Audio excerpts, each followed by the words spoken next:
But Congressman Villafuerte says that you only had 300 megawatts noong 2000 at 2001. Is that true?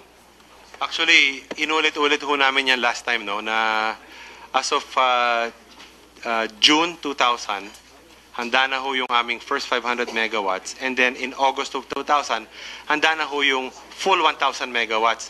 I think nagkakaroon ho ng konting confusion dahil sabi ho ni Congressman Villafuerte sa amin last time, paano kayo magiging commercial? Eh hindi ba dumadating yung natural gas? No? Pero yung paliwanag nga ho namin is, ganun ho talaga yung plano eh. Ang Department of Energy ang nagsabi sa amin at pinasok kami sa Philippine Energy Plan, pumasok kayo ng 2000. Tapos papasok yung ilihan ng 2001. Isa-isa hong papasok yung mga planta in preparation for natural gas. And habang wala pa ho yung natural gas, yung planta ho namin ay dapat tumakbo using one of three liquid fuels. No? Distillate, which is diesel, or condensate, or naphtha. So it's clear now, the contract is for you to deliver at your farm gate or up to your plant gate electricity, regardless of whether you use natural gas or other forms of energy. Opo, basta tinawag ho kami ng Meralco at that time, no? Maggumawa kayo ng kuryente, tatakbo na ho yung planta and we can run on any of the liquid fuels.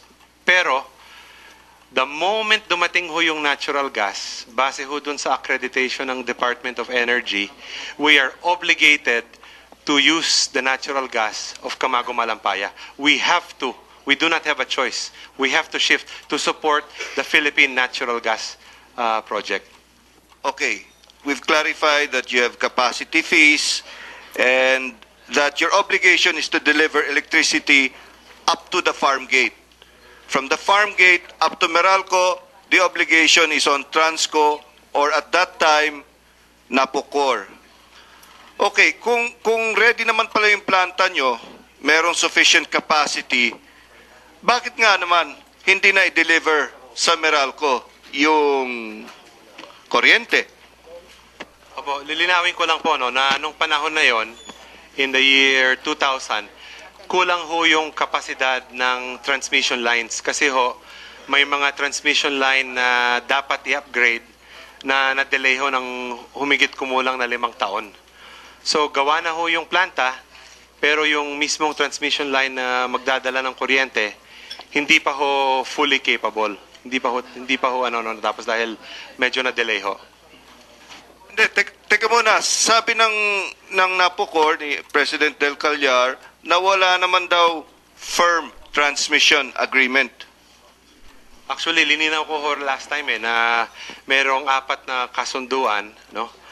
Yung contract for sale of electricity, yung interim transmission agreement, yung substation interconnection agreement, at saka yung letter agreement ng Meralco, na ilinaw ho dun sa mga agreement na yon na may obligasyon ho yung Napocor na kompletuhin yung mga upgrade at saka ho ihatid yung kuryente.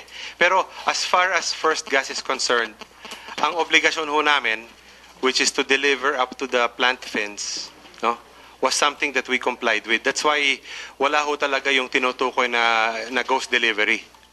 You cited 4 agreements and Attorney Del Callar is also citing a letter by Transco President Gonzaga, if I'm correct. So the documents submitted are 4 contracts versus a letter by President Gonzaga. Is that how it goes?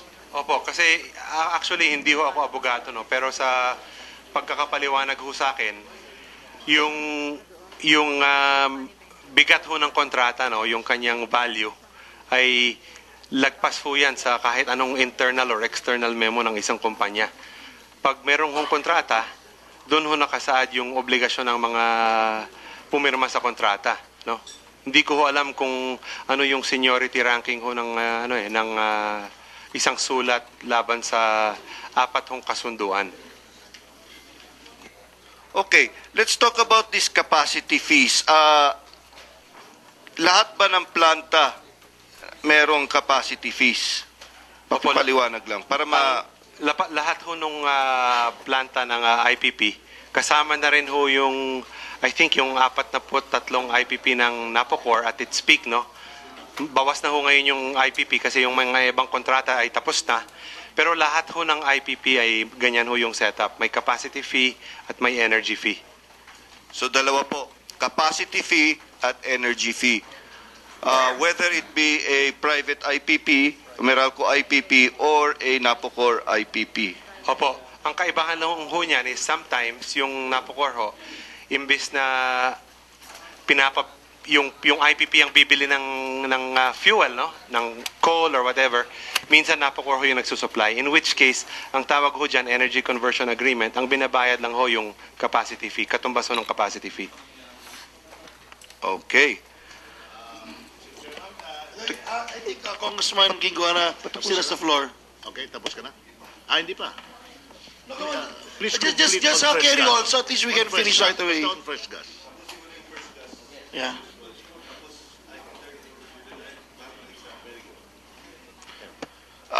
Just a minute. With the indulgence of Congressman Ginguana, I'd like to first acknowledge Congressman Villago, Congresswoman Roman, Congressman Remulla, and Congressman Emano. And from the DOE, former USEC Melo Campo is here, who is the consultant of the Office of the Secretary of the DOE, and Attorney Fuenelas is also here. Good morning. So, Congressman Ginguana, please continue with your line of questioning. Thank you, Mr. Chairman. Congressman Villafuerte also accused you of having unconscionable profits, yung bang napakalaki ng kita ninyo, no? Ayon nga sa kanya, bawing-bawi na ninyo, may tubo na kayo na napakalaki, nabawi na ninyong capital, tapos ang laki pa ng tubo ninyo. Pakipaliwanag lang kung totoo ba ito at paano nangyari ito? Actually, dalawa ho yung gusto ko sanang i-point out, ano? Kagaya ho ng sinabi namin last time, kung sakasakali hong, kunyari, nag-invest ho ako today, ano? June 12, Independence Day. Nag-invest ho ako ng 1 billion today. Tapos sa loob ng 2.5 taon, nabawi ko yung 1 billion. Maganda hong negosyo yan, no?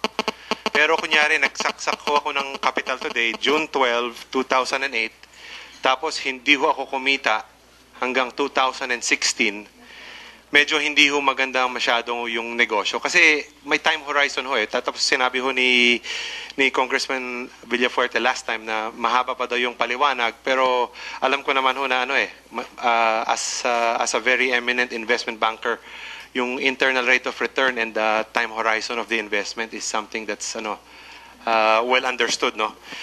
I also want to point out something lang, Your Honor, no? Nasaan na yung chart na yun? Ito. Meron akong chart na gustong ipakita, ano, na this is for the period in question, 2002, kung saan ang sinasabi ay kumita na raw kami, nabawi na namin yung capital namin, ano. Ang ginawa ko namin dito, every year, nagpa-publish ho yung Business World ng net income ng lahat ng IPP, energy sector, no?